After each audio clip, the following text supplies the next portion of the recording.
Okay, Elspeth, a few years ago you started feeling unwell. Yeah. Can you tell us what happened? Yeah, kind of over a few weeks over summer, really. I started to feel tiredness was the thing that I felt mainly. So I would get in from work and if I sat down and fall asleep, which it was kind of unusual tiredness.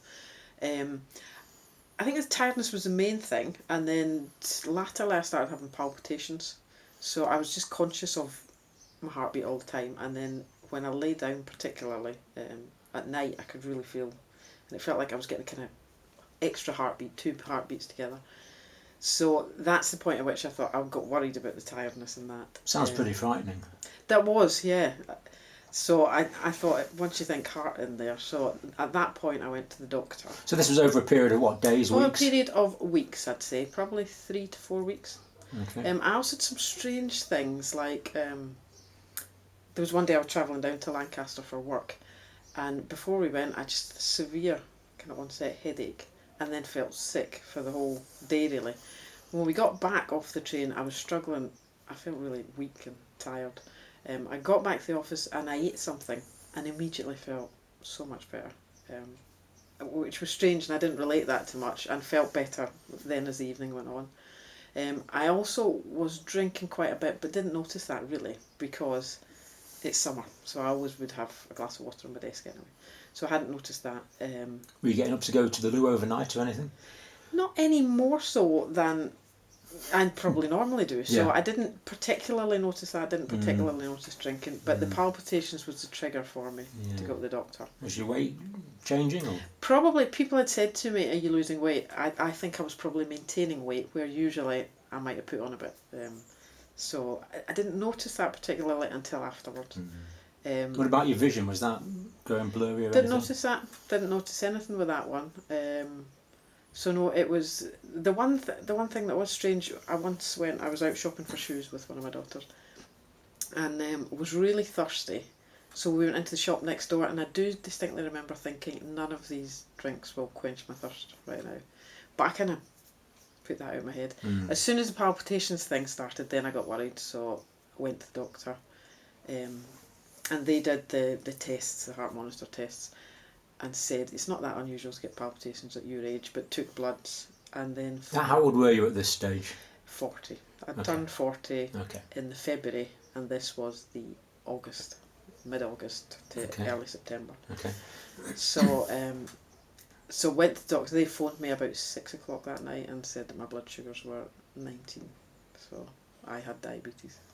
Yeah, it's fairly clear, isn't it? Yeah, well actually she phoned and said, I need to talk to you about your results. Can you come in tomorrow? So I said, no, you'll have to tell me. Yeah, absolutely. So, yeah. So. How did you feel when you got that diagnosis? Shocked, but no. I've got a daughter who's got type 1 diabetes and has had it now for 5 years. And your daughter was diagnosed before you? She was diagnosed at age 6. So she was diagnosed, a good couple of years before me. So I knew about diabetes, but I was shocked because I wasn't expecting it. But then as I thought overnight, I did think, I have been drinking a lot. These things, and I began to think, why did I not think of that in the first place? But because she'd got it before me, and it's not been in our family line ever, that I'm aware of, not in sort of recent times anyway, I hadn't really thought about it at all. So so then it was a case of, at the doctor's surgery, it was a case of, is it type 1, is it type 2? There was quite a big debate on that one. Okay. Things are always clear with the retrospectoscope, aren't Yes. you, when you're looking back? Yeah. So what was that idea about type 1 and type 2 then? What conclusion did they come to? At the GP surgery, they were uncertain whether it was type 1, type 2, so there was some discussion on whether to put me on tablets, the treatment for type 2 straight away. But the GP and the nurse between them decided it'd be better to go to the hospital. I went up to the hospital the next day, and they said straight away, no, it's type 1. They felt that the kind of sudden onset over just a couple of weeks, the fact that my daughter had it, the symptoms that I was having, that it was type 1. They did tests. There's a slight blood test or something that you can... Yeah, there's different tests you can do, isn't there? So they started me on insulin straight away. And on reflection, had I been started on tablets, I think I would just have got sick for the next. Think so. Yeah, Think so. it wouldn't have touched it, so it would have made me ill. So. And how soon did you start feeling better once you started taking insulin? It took a lot longer than I thought it would, and that really frustrated me. The tiredness took, so September I started. The tiredness took until Christmas to lift totally. So 34 months. Yeah, the thirst took 2 weeks or so. Yeah. And was much better. The tiredness took that 3-4 months, and after a month I was just totally fed up. Phoned the diabetic nurse and said, like, I'm fed up with this. It should be better. And she said, no, it's 3-4 months. So I'd say 3-4 months. The palpitations, kept going for a couple of months, I'd say. And they reckoned that was just, your heart was just not sure about what this sugary blood going round was. So you want to be better straight away, don't exactly. You? You can't be bothered waiting for that. And I'd kind of thought, I will be better straight away. I'll just keep going to work and doing everything because it's part of life. You adjust your life, but I didn't want it to take over. So yeah. How was your health before that point? Fine. I hadn't had anything. Nothing wrong significant. No medical problems. Yeah. No. So what about your lifestyle? Were you eating a lot of fatty food and not exercising? No, we because Shona has had type 1 for so long, we're aware of diet. So we're aware of the importance of, she has to have a certain amount of carbs, but balancing it as well. So I couldn't say that we'd had a bad diet. We would drink diet drinks in the house, because that's what she can drink, or we would drink water or whatever. So we wouldn't have, the only time we're having sugary drinks is if she had that as a treatment for hypo. So no, exercise. You're fairly fit? Yeah, you're never as fit as you want to be, but yeah, I was fairly fit, yeah. And of course that's nothing to do with type 1 diabetes anyway. No, that's just general, yeah. Yeah, it just seems a bit unfair though. You had a fairly healthy lifestyle, you'd had no medical problems, and all of a sudden, out of the blue, that hits you. Type 1 diabetes kind of lands on your desk, doesn't it? Yeah, it was a bit of a shock. Yeah. So they started you on insulin. Yeah. And you started feeling better. What about the diet? How did you balance the diet with the insulin? I think for the first year or so, it wasn't that great. As I say, I was used to it with my daughter, but what I've now discovered is that her requirements are quite different from mine. So I was generally just kind of estimating what I was eating and trying to take the insulin to match it. I have a long-acting insulin, which I take last thing at night, which just is a steady one. And then as I eat, I inject to cover it. I was probably just kind of injecting roughly the same amount breakfast time, lunchtime, tea time. I'd say it wasn't really until I went on a Daphne course, dose adjustment for normal eating it's called, which is a week-long course up at the hospital, and they teach you everything. So counting carbohydrates, how to work out what your insulin to carbohydrate ratio is. And when you're on that course with other people, you realise what mine is totally different to what my daughter's is and to what some other people on the course. Once you figured that out, it's much easier. And I found it much easier to control hypos. So there's quite a bit of science to learn really, isn't there? There's a huge amount of science, yeah. But it does help, because they also taught you what's happening with diabetes, what's happening in your body,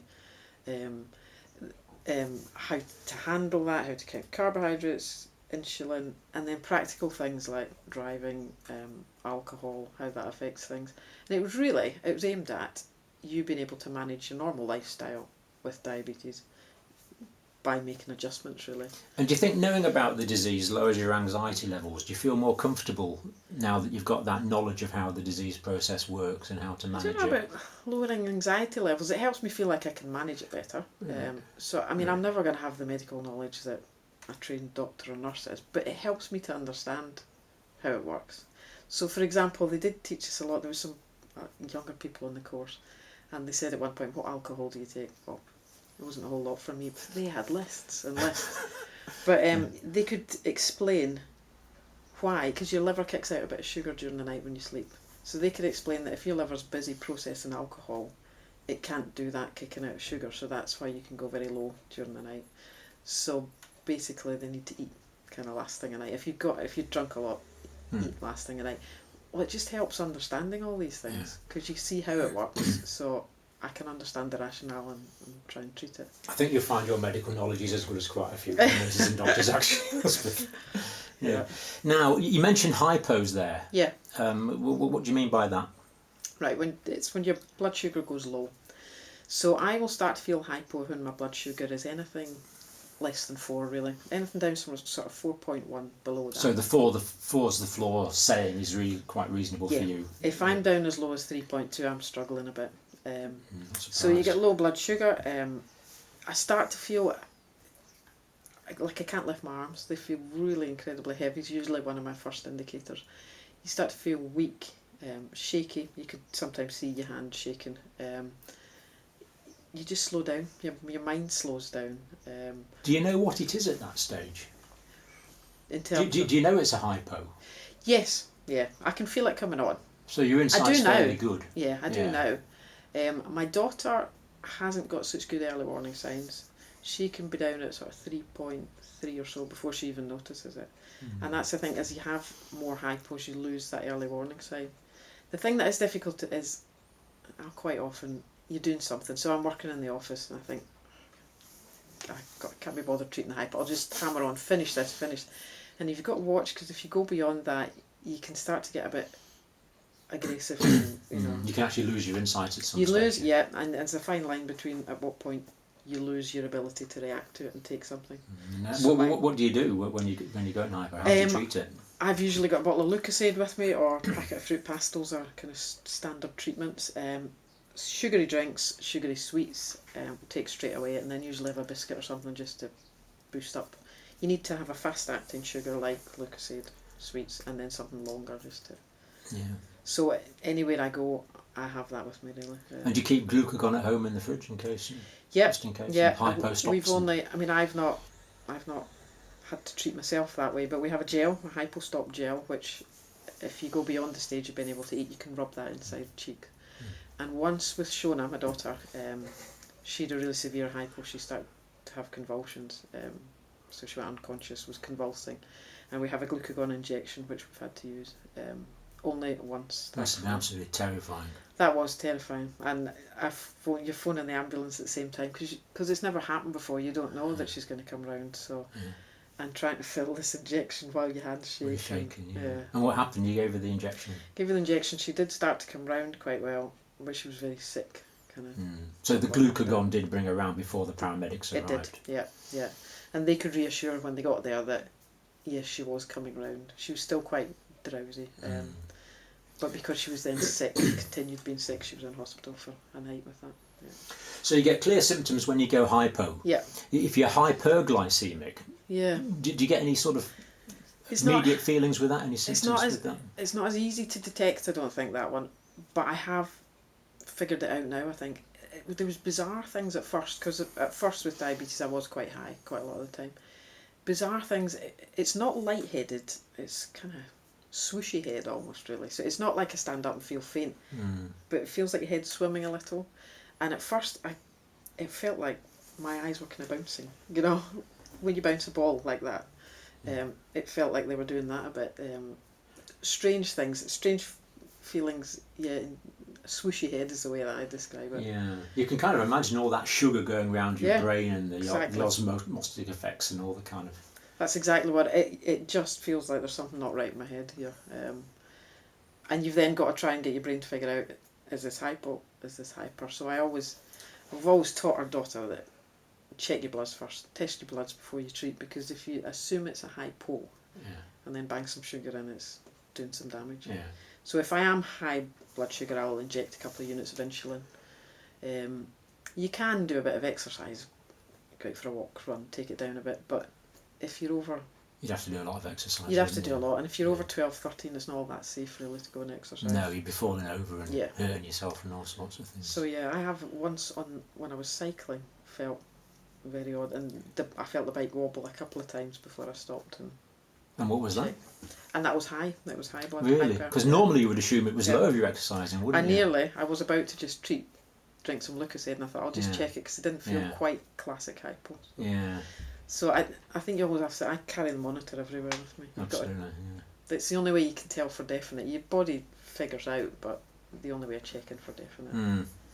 I mean, the risk really is missing a hypo, isn't it? If you miss a hyper, it's not going to do any immediate harm. But if you miss a hypo, then you could end up in hospital, or it could be really serious. Has got the immediate harm. Hyper, I guess, if you just kept leaving it and didn't inject, you'd be in danger. But it's more kind of long-term complications. So it's difficult in terms of educating Shona as a teenager, young teenager. She's not that interested in long-term complications. It's trying to get her to understand the importance of. Yes, she knows she has to treat hypo straight away, but is it that big a deal if I go high?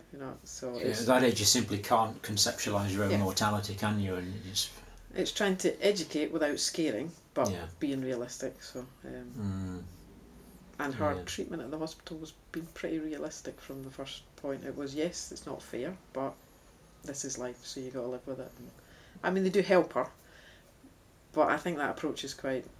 You need that. You can't hide it from a child and say no. It isn't fair, is it? It's not fair, no. And that's her big complaint in life. It's not fair. But everyone knows it's not fair. It's not, yeah. And to be honest, when she went into hospital, because she was quite unwell when she first went into hospital, we kind of got our head around and said, of all the things she's gone in with, unexplained weight loss, really being quite ill, yes, she's got a lifetime illness, but she's got an illness that she's coming home and we can look after her. Whereas you've seen other kids going into hospital with things that there wasn't a treatment. So that's the only way you can rationalise. I think that's a very positive approach you're taking. Yeah, I think it had to be. I think as parents, when it happened to Shona, we decided right the very first day, if we're going to get upset about this, we won't do it in front of her. So you don't minimise it, but you do, of course. Yeah. It is, anything with your children is distressing. It's distressing, but if we don't get upset in front of her about it, then it's not such a big thing for her, and she's managed it really well. And what about yourself, your own frustrations, your own lifestyle? I mean, how does this affect your life? I mean, you're working, you're driving. Yeah. So is it affecting your lifestyle? It does. Hypos are a real pain, total pain, because I cover quite a lot of meetings at work here, so a 3-hour meeting.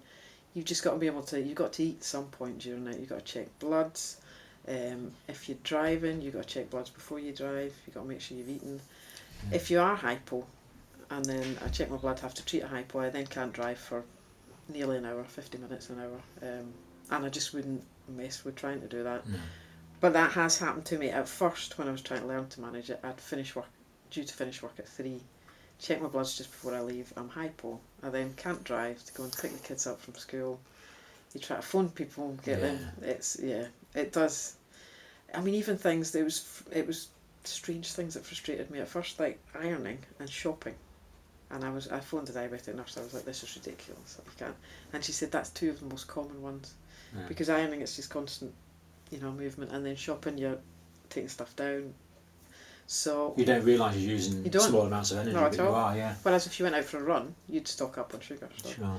So things like that, you just got to learn that a glass of fresh orange juice, just to sip. So yeah, it's frustrating. So you can account for it, but it's hard work, and it's still, the bottom line is there's still things you can't really do as you would like to do them.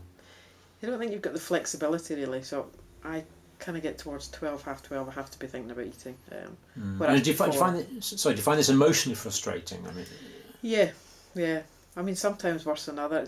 Things like you're driving a long distance. I never thought twice about that before, but now I have to think, is that sensible? Build in brakes. You always have to have food in the car in case you're stuck in a traffic jam. You always have to have food wherever you go, really, which I do find a right pain. And exercise, I've not totally sussed that out yet. I'm getting better, but if you go to the gym, I would tend to eat but not inject. But then you don't really want to eat a lot before you go to the gym.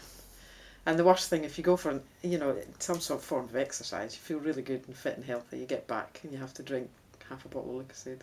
Yeah, which really goes against the grain. It does. You think, well, what was the point of that? So, so that's hard. But we've managed it all. We ski as a family. That's probably the biggest test you're going to get. So, and that's been all right. Yeah. And the more you do, the more you learn, and the more you can do the next time. So it's a constant learning process. Yeah, how does your husband cope with a daughter and a wife with type 1 diabetes? Yeah, he's adjusted to it. Yeah, we'd learnt so much with Shona. I think I probably still take the lead role with Shona's care in terms of working out, because there's all the working out prescriptions and what she needs. I do all that side, but Donald would be equally happy with dealing with any of it. He's kind of more aware. Donald's away quite a bit, and that never really bothered me before, but sometimes I do think, you know, I'm on. You'd like on here. Like a bit of safety netting. It's the fright of kind of have a hypo during the night. The one that has also learnt a lot about it is our other daughter, who's now 10, and knows the signs really. And Shona's friends at secondary school have now learnt. She moved to a new secondary school, met new friends, and they've now learnt to see the signs. So it's family and peer group education, really, isn't it? Yeah.